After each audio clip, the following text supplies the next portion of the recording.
समादरणीय धार्मिक सज्जन वृंद, मातृशक्ति सांख्य दर्शन के आचार्य संसार के अंदर 3 प्रकार के दुखों को स्वीकार करते हैं। आध्यात्मिक दुख, आदिदैविक दुख और आदि भौतिक दुख।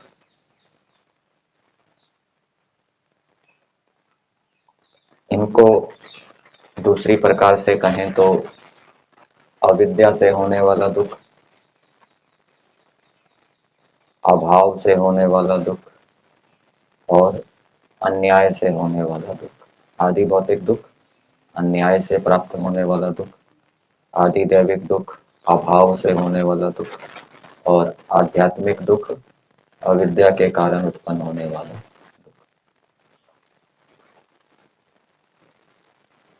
मनुष्यों के पास यदि अन्न, वस्त्र आदि हैं, लेकिन वो यदि उसका उपयोग करना नहीं जानते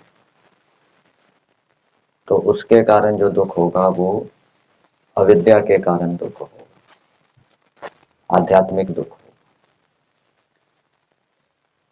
मनुष्यों के पास वस्त्र, अन्न आदि कभी कभी कम अधिक होते हैं, विभाग ठीक प्रकार से नहीं होता, किसी को अधिक मिलता है, किसी को कम मिलता है।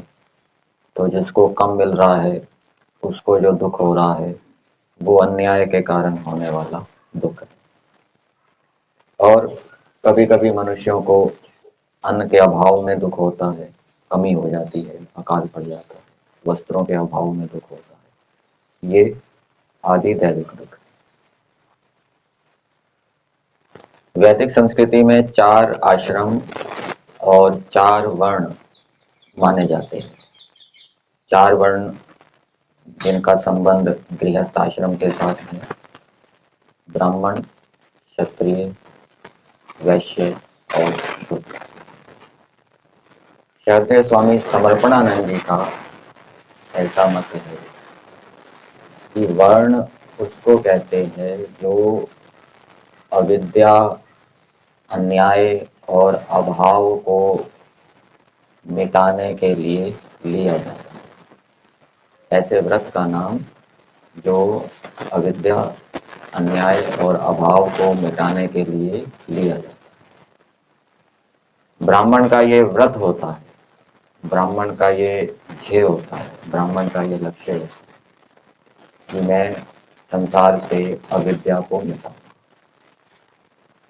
क्षत्रिय का ये व्रत होता है, क्षत्रिय का ये ध्येय होता है कि मैं संसार से अन्याय को मिटाऊं, अन्याय को दूर करूं। वैश्य का ये ध्येय होता है, व्रत होता है कि मैं संसार से अन्न, वस्त्र और भी जो दूसरी वस्तुएं हैं उनके अभाव को मिटाऊं। और शूद्र, शूद्र के अंदर यद्यपि विद्या की योग्यता नहीं होती, क्षत्रियपना नहीं होता, वैश्यपना नहीं होता, इच्छा उसकी होती है कि संसार के अंदर अभाव हटे और अभाव के हटने से सभी प्राणी सुखी हो।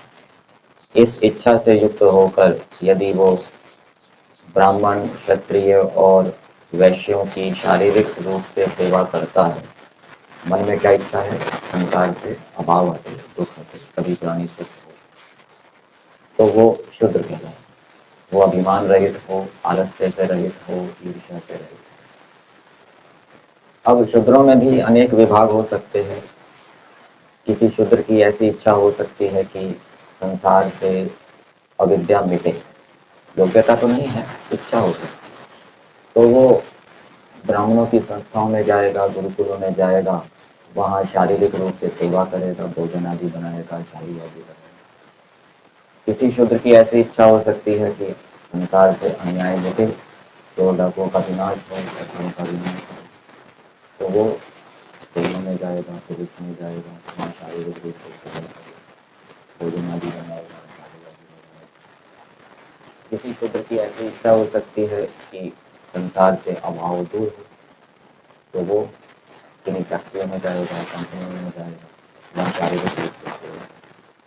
और किसी शूद्र की सामान्य रूप से ऐसी इच्छा हो सकती है कि कहीं भी चले जाओ, बस अभाव दूर होना चाहिए, तो वो कहीं पर भी जाकर शारीरिक रूप से सेवा कर। आयुर्वेद का एक ग्रंथ है चरक संहिता।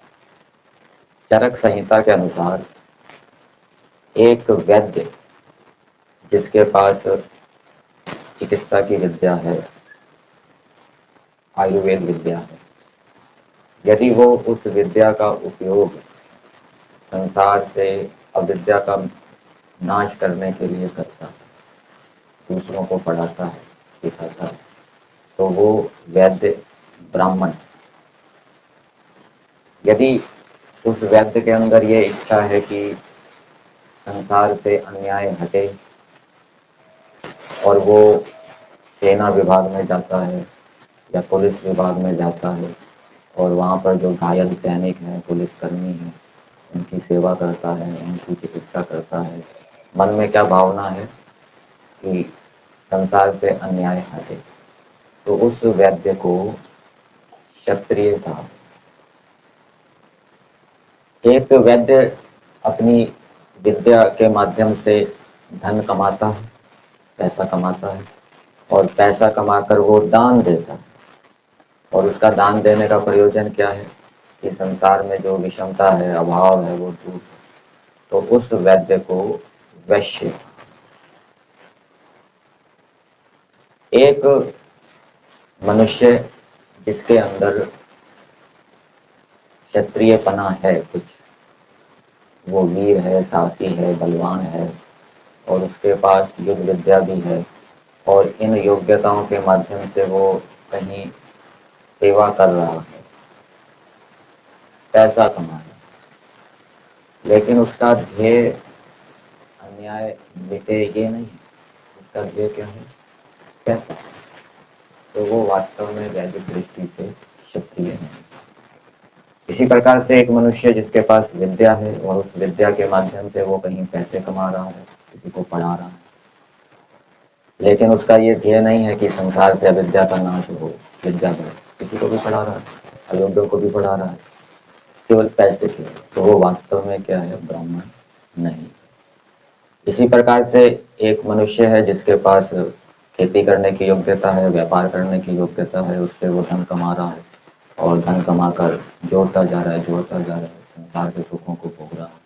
उसका ये लक्ष्य नहीं है कि संसार से जो अभाव है वो दूर हो, वो दान नहीं देता, योग्य पात्रों को दान नहीं देता, वो वस्तुतः वैश्य नहीं, वैदिक दृष्टि।